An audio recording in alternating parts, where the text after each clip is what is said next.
हौसलों से चट्टान है, जिसके इरादे हैं फौलादी। वो दुनिया को फतेह करने निकली है।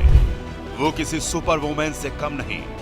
आपने सुपर वुमेन को हॉलीवुड फिल्मों में देखा होगा, लेकिन आज हम आपको रियल लाइफ की एक ऐसी एथलीट महिला से मिलवाते हैं जो किसी सुपर वुमेन से कम नहीं, जिसने मौत को मात दी, जो दिव्यांग होते हुए भी एक पैर से दुनिया के 7 सबसे ऊंचे पहाड़ों में से 6 को फतेह कर चुकी है, जिसका डंका आज पूरी दुनिया में बज रहा है। और ये सुपर वुमेन कोई और नहीं बल्कि कस्ट्री एनिस हैं,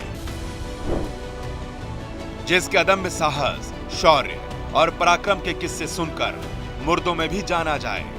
कस्ट्री एनिस की जिंदगी की कहानी जितनी अद्भुत, अकल्पनीय और असाधारण है, उतनी ही रोमांच से भरी हुई है। कस्ट्री एनिस की हिम्मत के आगे चट्टान भी अपना रुख मोड़ दे। 31 साल की कस्ट्री एनिस ने वो कारनामा किया है जिसे करने के लिए फौलाद का सीना चाहिए। दुनिया के 7 सबसे ऊंचे पर्वतों में से 6 पर चढ़ाई कर उन्हें एनिस ने बौना साबित कर दिखाया, वो भी एक पैर से। अमेरिका की पूर्व मरीन सर्जेंट कस्ट्री एनिस महज 17 साल की उम्र में सेना में शामिल हुई।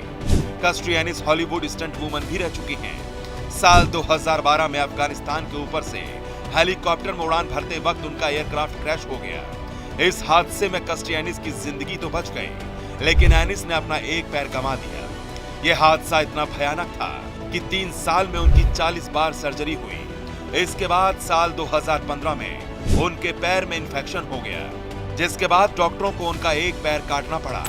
इसके चलते कस्ट्री एनिस को मजबूरन मेडिकल रिटायरमेंट लेना पड़ा। लेकिन एनिस ने जिंदगी से हार नहीं मानी।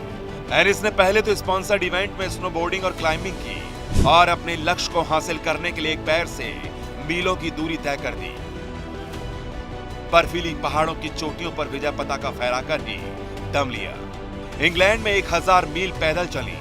ये 7 महाद्वीपों की सबसे ऊंची चोटियां हैं। और अब एनिस का अगला पड़ाव दुनिया की सबसे मुश्किल माउंट एवरेस्ट की ऊंचाई नापना है। माउंट एवरेस्ट को फतेह करने का सपना हर किसी पर्वतारोही का सपना होता है। नेपाल में माउंट एवरेस्ट को सागर माथा कहा जाता है। दुनिया का सबसे ऊंचा पर्वत माउंट एवरेस्ट, जहां कदम कदम पर खतरा है, जहां बर्फीले पहाड़ इंसान की कब्रगाह कब बन जाएं, कोई नहीं जानता। अब तक कई पर्वतारोही माउंट एवरेस्ट पर चढ़ाई के दौरान हादसों का शिकार हो चुके हैं और अब खतरों की खिलाड़ी एनिस भी एक ऐसे ही खतरे से खेलने और रोमांच पैदा करने वाले सफर पर निकलने के लिए कमर कस चुकी हैं। कहते हैं इंसान जब किसी बड़े हादसे का शिकार होता है तो उससे उबर पाना बेहद मुश्किल होता है, लेकिन कस्ट्री एनिस ने अपने साथ हुए हादसे को भूलकर एक ऐसी मिसाल कायम की है जो जिंदगी से हारे हुए लोगों के लिए एक बहुत बड़ा सबक है।